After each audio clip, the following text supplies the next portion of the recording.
के हाथ पीले करने का समय आ गया है। पर हमारी आनंदी तो अभी सिर्फ 9 साल की है।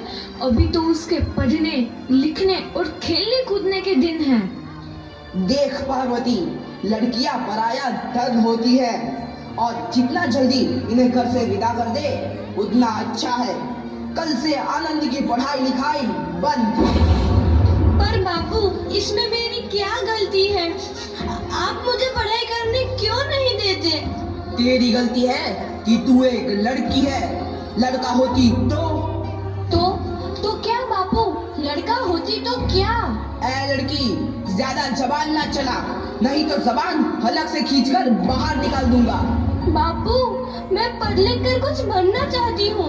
मेरी पढ़ाई ना रोको बापू। आनंदी, तुझे पढ़ना है तो पढ़, लेकिन सारी उम्र बाप की छाती पर यूं बोझ बनकर ना बैठ। पर बापू, अभी तो मेरी उम्र पढ़ाई लिखाई की है। मुझे पढ़ लिख कर डॉक्टर बनना है। पढ़ाई पढ़ाई पढ़ाई, आज तो तेरी इन किताबों का काम तमाम करके ही छोड़ूंगा। ये ले।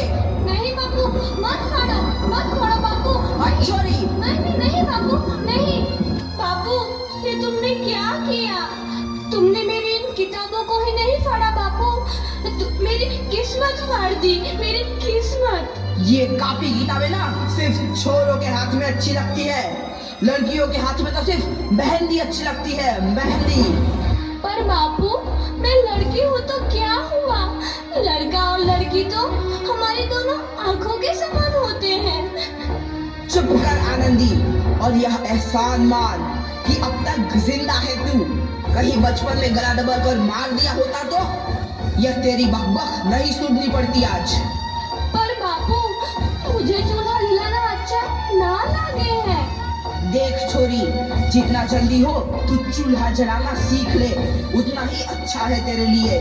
और हाँ, तेरा ब्याह तो होगा, वो भी कल के कल। अपना जीवन है तुम्हारी यही कहानी। आंचल में है दूध और आंखों में है पानी। मुझे माफ कर दे बेटी, तेरे बापू के जिद के आगे मेरी एक न चलेगी। माफ कर दे बेटी, मुझे माफ कर दे।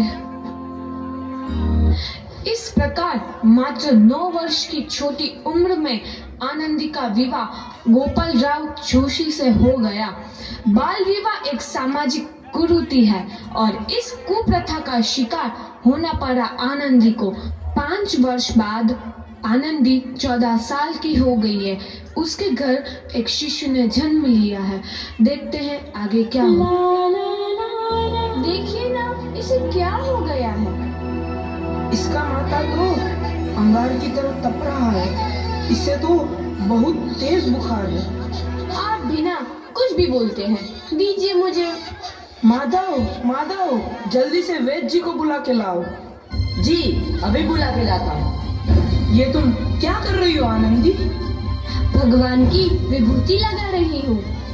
बस करो आनंदी, ये सब अंधविश्वास है। अरे आप यकीन तो कीजिए, भगवान की कृपा से इसका माथा ठंडा हो रहा है और बुखार भी उतर गया है ना बाबू? देखिए, दीजिए मुझे। उठो बाबू, आंखें खोलो, तुम्हें तुम्हारी माँ बुला रही है। आंखें खोलो, देखिए ना इसे क्या हो गया है। आंखें भी नहीं खोल रहा। आंखें खोलो बेटा। आप चुप क्यों है? आंखें खोलो बेटा, आंखें खोलो। आनंदी, हमारा बेटा कभी आंखें नहीं खोलेगा। नहीं, ऐसा नहीं हो सकता। मेरे बेटे को मुझसे कोई नहीं छीन सकता, कोई नहीं छीन सकता। पागल मत बनो आनंदी। माधव,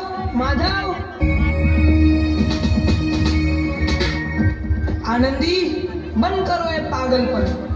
भगवान ने मेरा बच्चा छीन लिया। भगवान ने नहीं, तुम्हारी अशिक्षा और अंधविश्वास ने तुम्हारा बच्चा छीना है। अगर तुम पढ़ी लिखी होती तो आज हमारा शिशु जीवित होता। तुम अनपढ़ थी आनंदी, अनपढ़। नहीं, अब मैं अनपढ़ नहीं रहूंगी मैं अनपढ़। मैं पढ़ूंगी ताकि कल किसी और आनंदी को इलाज के अभाव में अपना बच्चा ना खोना पड़े। शाबाश आनंदी, और यही तुम्हारे अपराध के लिए प्रायश्चित भी है।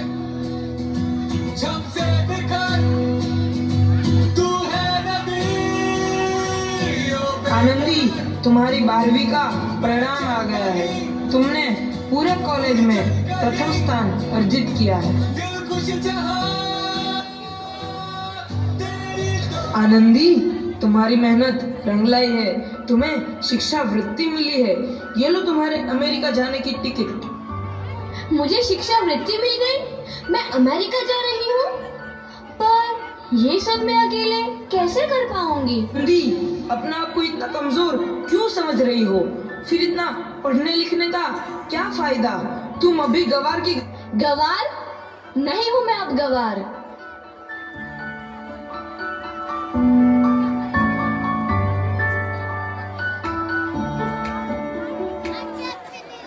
तो इस प्रकार 7 अप्रैल 1883 को आनंदी अमेरिका के पेंसिल्वेनिया के लिए रवाना हुई और 3 साल बाद उन्होंने डॉक्टर ऑफ मेडिसिन की उपाधि प्राप्त कर ली। इधर आनंदी के पिता की तबीयत बहुत खराब है। आगे क्या होता है देखते हैं।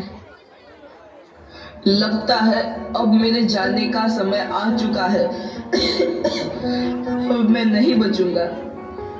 ऐसा मत बोलो। शहर के सिटी हॉस्पिटल में अमेरिका से डिग्री लेकर कोई बड़ा डॉक्टर आया है। एक बार वहां चलकर दिखा लेते हैं।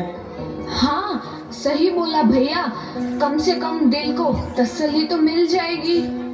हाँ हाँ, चलो चलो जल्दी हॉस्पिटल चलते हैं।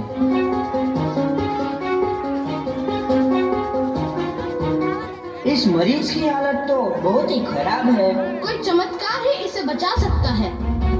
ऐसा मत बोलो भाई। डॉक्टर साहब कब तक आ जाएंगे? लो आ गई डॉक्टर मैडम। डॉक्टर मैडम जल्दी देखिए, मरीज की हालत बहुत ही खराब है।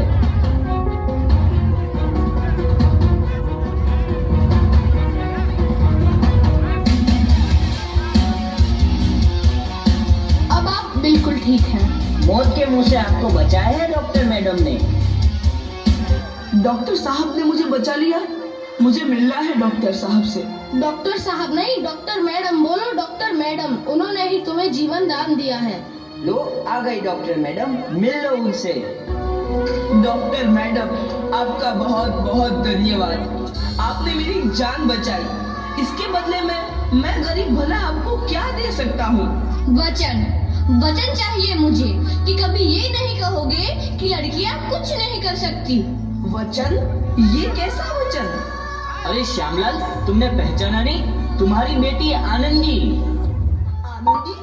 मेरी बेटी आनंदी डॉक्टर? हाँ बापू, वही आनंदी जिसके लिए बचपन में तूने चूल्हा और दूल्हा के अलावा कुछ नहीं सोचा था। आनंदी, आनंदी मेरी बेटी, मुझे माफ कर दे। मैं तेरा गुनहगार हूँ बेटी। नहीं नहीं बापू, वही आनंदी जिसके हाथ पीले करके तुम उसकी सारी जिंदगी काला कर देना चाहते थे। माफ कर दे मुझे मेरी बच्ची, माफ कर दे। मैं तेरा अपराधी हूँ मेरी बच्ची, माफ कर दे। नहीं बापू, मैंने तो तेरा एहसान चुकाया है। याद है ना अपना एहसान जो बचपन में तुमने मुझ पर किया था? ताने सुना सुना कर जीते जी मार डाला था मुझको। अब बोल, और किस किस को मारेगा? आनंदी बेटी, मुझे माफ कर दे मेरी बच्ची। मैं तेरा गुनहगार हूँ।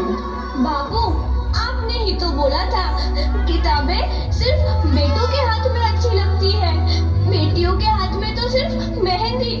बेटों और बेटियों में फर्क करना तो आंखों में फर्क करने समान है। एक का पढ़ना और दूसरे का ना पढ़ना सामाजिक अंधकार है बापू, सामाजिक अंधकार। उपकार मांगता हूँ मैं तुझ जैसी बेटी का, जिसने सारी उम्र मुझसे कुछ ना मांगा। मांगा तो सिर्फ बराबरी का दर्जा। वरना सच तो यह है कि मैं तेरी माफी के लायक भी ना हूँ। मुझ जैसा बाप तेरी बराबरी कर सके, उसके मैं लायक भी ना हूँ मेरी बेटी, मैं लायक भी ना हूँ। अपने बापू को क्या माफ नहीं करोगी आनंदी? माफ कर दो आनंदी, माफ कर दो। सुबह का भूला यदि शाम को घर लौट आए तो उसे भूला नहीं कहते। बापू।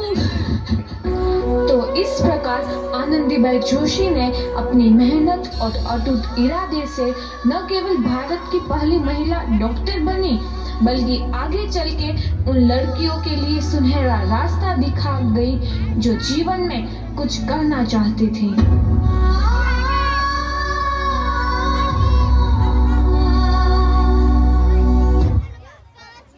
हेलो हेलो, जोरदार तालियों से इन बच्चों का हौसले को बढ़ाएं।